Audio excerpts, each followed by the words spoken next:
누군가의 성공은 곧 시기의 대상이 되기 쉽습니다. 내가 성공을 하면 누군가가 나를 시기하게 되죠. 또 나 역시 다른 사람이 너무도 잘 되면 축하와 더불어 한편에서는 그 사람을 향한 질투와 시기가 일어나는 것을 우리가 보게 됩니다. 이삭이 그랄에서 사는 동안 하나님께서 참으로 많은 축복을 주셨습니다. 그래서 그가 농부로서 참 많은 성공을 거두었습니다. 그런데 그것이 그 땅 사람들에게는 시기가 됐고 또 질투가 되어서 결국 아버지가 파놓은 우물을 그들이 다 메워버리는 그런 일들을 겪게 됩니다. 그래서 더 이상 이삭은 물을 공급받지 못하는 그런 어려움을 당하게 되죠.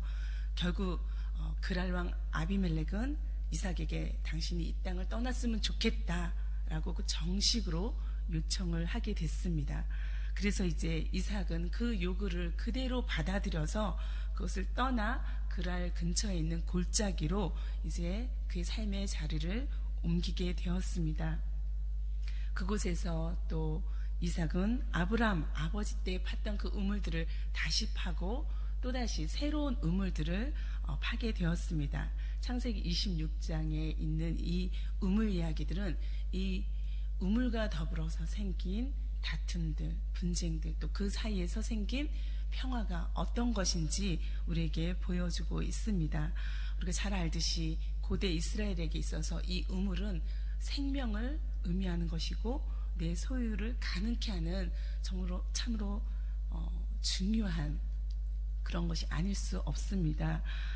그런데 그랄 목자들은 참으로 뻔뻔스럽게도 이삭이 이주해서 새롭게 판 그 우물을 내 것이다, 이 물은 우리의 것이다 라고 억지를 피우는 것을 우리가 보게 됩니다. 그런데 이렇게 말도 안 되는 상황 속에서 그 억지에 밀려서 내 것을 다 내려놓고 그 자리를 털고 일어난다는 거 너무도 어려운 일입니다. 그런데 이삭은 그 자리를 또다시 옮겨서 새로운 우물을 팝니다. 그리고 그 팠던 우물을 뭐라고 부릅니까? 다투었다고 해서 에색이라고 불렀습니다. 이것은 억압하다, 강탈하다라는 말에서 유래된 단어입니다. 불공평하게 강탈을 당해서 빼앗긴 그런 우물인 것이죠. 이 에색이라는 이름을 통해서 이삭이 이 땅에서 얼마나 큰 고초와 또 피해를 겪었는지 우리가 가늠해 볼 수 있습니다. 또다시 옮긴 그 우물은 또 어떻게 되었습니까? 그것 역시 다툼의 원인이 되었고 이것으로 인해서 이삭은 그 우물을 신나라고 불렀습니다. 이것은 적대감이라는 의미를 가진 단어인데 원수같이 기다리고 있다라는 뜻의 사탄이라는 단어에서 유래된 말이라고 합니다. 이것은 이삭이 이전보다 더 악의적인 도전을 계속해서 받았음을 그 말을 통해서 우리가 알 수 있습니다.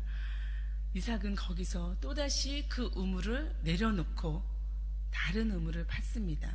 그때는 더 이상 아무도 시비를 걸지 않게 돼서 이제 주님께서 우리가 살 곳을 넓히셨으니 여기에서 우리가 번성하게 되었다라고 하면서 그 이름을 르호봇이라고 불렀습니다. 넓은 공간이라는 의미를 가진 이름입니다. 이렇듯 이삭은 힘겹게 수고해서 얻은 이 우물을 계속해서 내어주고 이동하는 그런 온유함을 보여주고 있습니다. 사실 오늘날 정말 환대받지 못하는 그런 덕목 중에 하나가 바로 이 온유함으로부터 나오는 양보입니다. 부모님들은 자녀들에게 형제들끼리 서로 양보하면서 지내라고, 사이좋게 지내라고 그렇게 충고하고 또 이끌 때가 많이 있습니다. 그렇지만 이 아이가 밖에 나가서도 친구에게 언제든지 항상 양보만 한다면 부모의 심정이 어떻습니까? 아이고 답답해라. 이렇게 해서 어떻게 세상을 살아갈까 걱정을 합니다. 우리 역시 누군가에게 정말 관대한 마음으로 뭔가를 양보하게 된다면 그 다음에는 내가 받을 차례가 아닌가? 다음은 내가 받아야지라고 생각하는 것이 우리의 마음이고 또 그것이 세상 사는 법칙으로 되어 있습니다.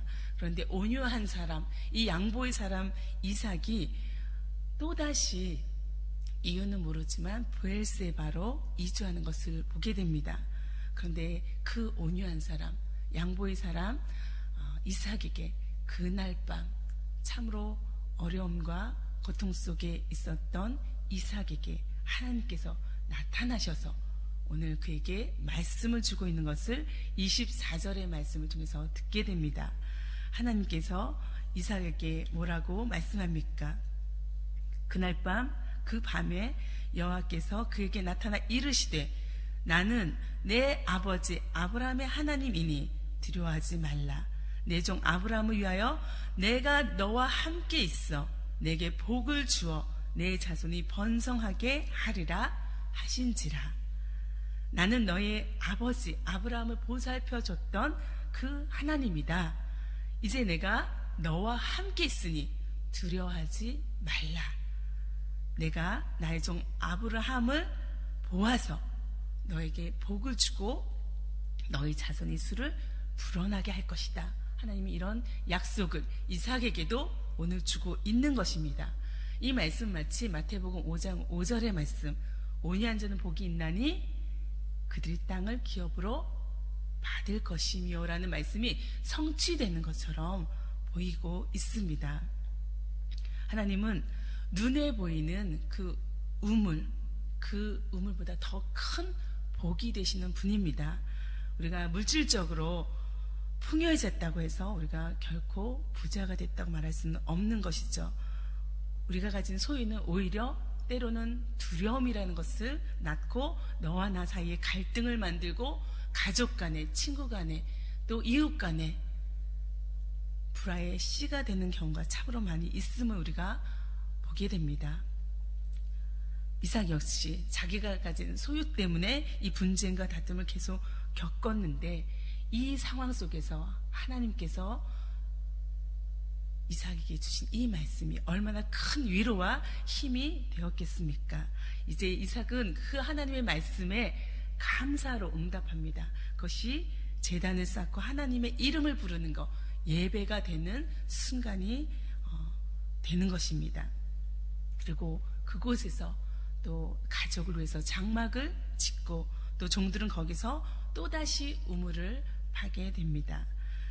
이때 아비멜렉이 이삭을 방문하게 됩니다.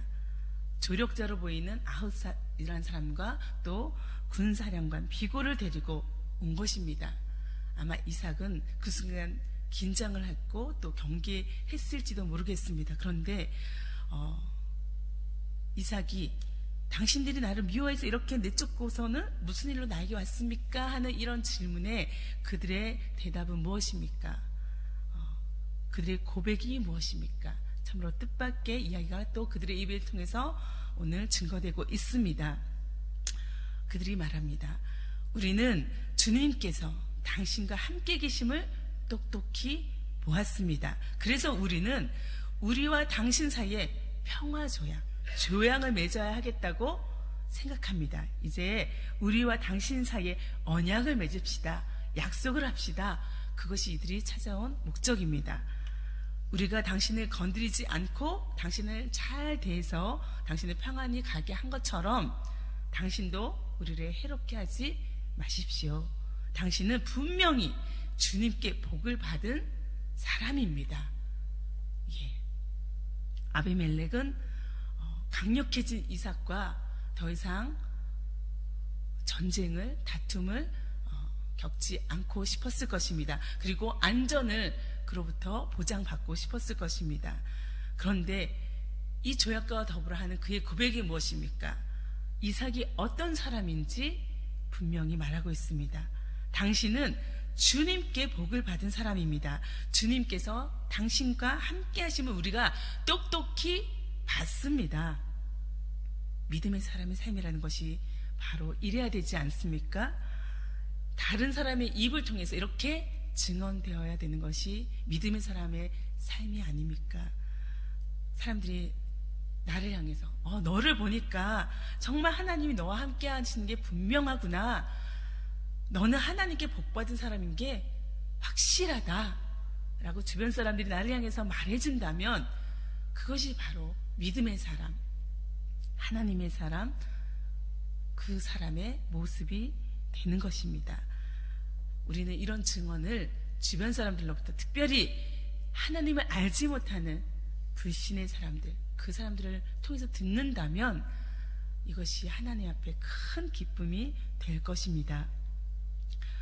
이런 아비멜렉으로부터 칭송을 받은 이삭이 이제 그의 본심을 알고 그와 함께 잔치를 베풀고 함께 음식을 나누어 먹습니다. 그리고 그와 함께 평화 조약을 맺고 그를 평안하게 돌려보내는 것을 보게 됩니다. 이제 우물을 둘러싼 생존권 투쟁, 서로 살겠다고, 더 잘 살겠다고 싸우던 그 각박하고 살벌한 현실 속에서 지배가 아니라 또 다른 사람을 억압하는 것이 아니라 내가 가진 것으로 그렇게 행하는 것이 아니라 하나님의 평화를 이루는 그 모습이 이삭에게 있습니다. 그리고 폭력과 강포가 판치는 세상에서 평화를 이루어가는, 만들어가는 그 일에 쓰임받는 이삭의 역할을 오늘 우리가 보게 됩니다. 이는 이 세상 모든 민족이 내 씨의 덕을 입어서 복을 받게 하겠다라는 26장 4절의 말씀, 하나님의 말씀이 바로 성취되는 그런 상황입니다. 이제 이렇게 블레셋 인들과 협정을 맺고 있는 그 직후에 종들이 달려와서 말합니다. 우물에서 또다시 물이 터져 나왔습니다. 이 기쁨의 소식을 전했습니다. 이삭은 이 모든 사건이, 이 모든 일이 하나님의 은총인 것을 알았습니다. 그리고 그것을 기념하기 위해서 그 우물의 이름을 세바, 부엘세바, 맹세의 우물이라고 짓게 되었습니다. 이후부터 이 부엘세바는 우물의 이름만이 아니라 그 지역의 성읍의 이름이 되어서 이후에 사람들에게 계속적으로 알려지고 전달되어지게 되었습니다. 지난날 아브라함에게 하셨던 하나님의 그 약속이 이삭에게 완전히 고스란히 적용되고 있는 것을 오늘 우리가 보게 됩니다. 단순히 이삭에게 그 약속이 넘어간 것이 아니라 더 구체적으로 그 약속이 성취되고 있음을 우리가 보게 됩니다. 오늘 우리는 이삭을 통해서 우리의 삶을, 또 나의 삶을 돌아보아야 할 것입니다. 물질적인 풍요가 축복 그 자체는 결코 아닙니다. 특별히 이 물질적인 축복으로 인해서 나만 잘 되는 것, 그것은 하나님이 결코 우리에게 바라는 것이 아닐 것입니다. 이삭은 이 축복을, 이 복을 블레셋 인들과 나누었습니다. 함께 먹고 마셨고 평화를 이루었습니다. 하나님께서 함께 하시면 이렇게 나만이 아니라 주변에 있는 사람들, 특히 나를 둘러싸고 있는 불신앙의 사람들까지도 이 하나님의 복을 더불어 누리게 되는 것입니다. 우리가 사는 동안 때로는 시기를 받을 때도 있고 다툼이 일어날 때도 있고 또한 내 수고의 결과를 다 털고 일어나야 되는, 고스란히 남에게 넘겨줘야 되는 그런 억울한 상황도 만날 수 있을 것입니다. 그런데 하나님의 사람은 어떻습니까? 그렇다고 해서 결코 실패가 아닙니다. 결코 낙담이 아닙니다. 하나님은 우리와 함께 계시고 또 나에게 복 주시기를 원하는 분입니다. 그 하나님을 우리가 여전히 붙들고 하나님을 신뢰하고 나간다면 하나님은 우리가 생각지 못한 또 다른 우물을 준비하시고 물을 공급해 주시는 분인 것입니다. 그리고 그것으로 인해서 평화를 만드는 분입니다.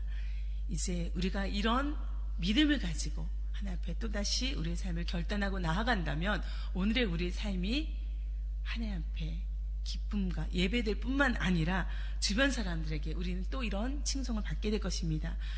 당신의 삶을 보니 하나님이 당신과 함께 있는 것이 분명합니다. 당신이 하나님께 복받은 사람, 그것은 너무도 확실합니다. 이런 고백들이 오늘 저와 여러분의 삶 가운데 가득하기를, 또 이런 증인들을 만나기를 간절히 소원합니다. 함께 기도하겠습니다.